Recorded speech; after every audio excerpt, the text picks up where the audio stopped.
নমস্কার বন্ধুরা, দীপিকার বং কিচেনে সকলকে স্বাগত জানাই। আজকে আমি বানাচ্ছি বেগুন বাহার। এটি বানানোর জন্য মেন উপকরণ সেটা হলো বেগুন। এটাকে আমি প্রথমেই 3টে করে ফালি করে কেটে নিয়েছি। দিয়ে সেটাকে প্রথমে ধুয়ে নিয়ে তার মধ্যে হলুদ গুঁড়ো আর নুন ভালোভাবে মাখিয়ে দিচ্ছি।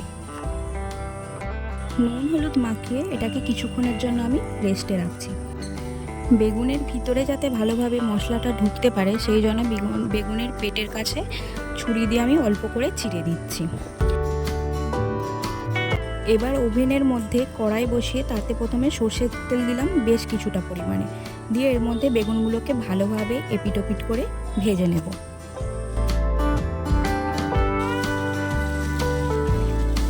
বাই দ্য ওয়ে, আপনারা কিন্তু কেউ লাইক করতে ভুলবেন না, আর যদি রান্নাটা ভালো লাগে বন্ধুদের সাথে শেয়ার করে দেবেন।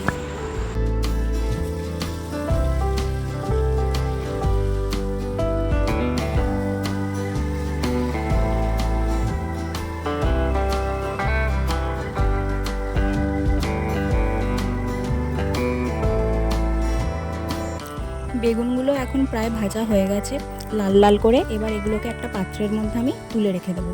এবার এটার জন্য মশলাটাকে আমি তৈরি করব। তো একটা মিক্সিং বোল নিলাম, তার মধ্যে প্রথমে কিছুটা পরিমাণে পোস্ত দিলাম, তার মধ্যে দিলাম কয়েকটা কাজু বাদাম, আর দিলাম কয়েকটা কাঁচা লঙ্কা, রসুন আর সর্ষে দিয়ে এটাকে আমি ভালোভাবে পেস্ট বানিয়ে নিলাম। এইবার একটা মিক্সিং বোলে কিছুটা টক দই নিয়ে সেটাকে আমি ফেটিয়ে রেখে দিলাম। বেগুনগুলো ভেজে নেবার পর যেই তেলটা ছিল তার মধ্যেই আমি প্রথমে ফোড়ন দিলাম কালো জিরে এবং একটা কাঁচা লঙ্কা দিয়ে যেই পেস্টটা বানিয়েছিলাম সেই পেস্টটাকে দিয়ে ভালোভাবে নাড়িয়ে নিচ্ছি। পেস্টটা থেকে হালকা পরিমাণে জল ছাড়তে তার মধ্যে আমি মিক্সিং বোলের মধ্যে যতটুকু মশলা লেগেছিল সেটার মধ্যে আবার একটু জল দিয়ে মিশিয়ে ওটাকে আমি কড়াইয়ের মধ্যে ঢেলে দিলাম। দিয়ে এটাকে কিছুক্ষণের জন্য আমি ফুটতে দিলাম। এরপর এর মধ্যে একে একে আমি মশলাগুলো যোগ করলাম। সামান্যই কিছু মশলা লেগে থাকে, যেমন প্রথমে দিলাম আদা বাটা, তারপরে নুন চিনি পরিমাণ মতো, একটু জিরে গুঁড়ো ও একটু সামান্য পরিমাণে মিট মশলা দিয়ে এটাকে ভালোভাবে নাড়িয়ে দিলাম। অল্প যখন তেলটা ছেড়ে এলো তার মধ্যে ওই ফ্যাটানো টক দইটা দিয়ে আবার এটাকে মিশিয়ে দিলাম।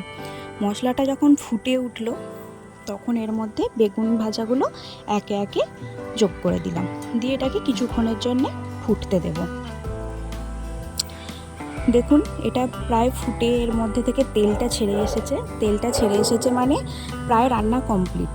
আর বেগুন যেহেতু নরম হয় এটার জন্য বেশিক্ষণ সময় লাগে না রান্নাটা করতে। তো এবার ওপর থেকে কিছুটা কাঁচা সর্ষের তেল ছড়িয়ে দিলাম। তাহলেই তৈরি আজকের আমাদের রেসিপি বেগুন বাহার। গরম গরম ভাতের সাথে পরিবেশন করুন আর খেয়ে বলুন কেমন লাগছে। আমার ভিডিও যদি আপনাদের ভালো লেগে থাকে অবশ্যই চ্যানেলটা সাবস্ক্রাইব করুন।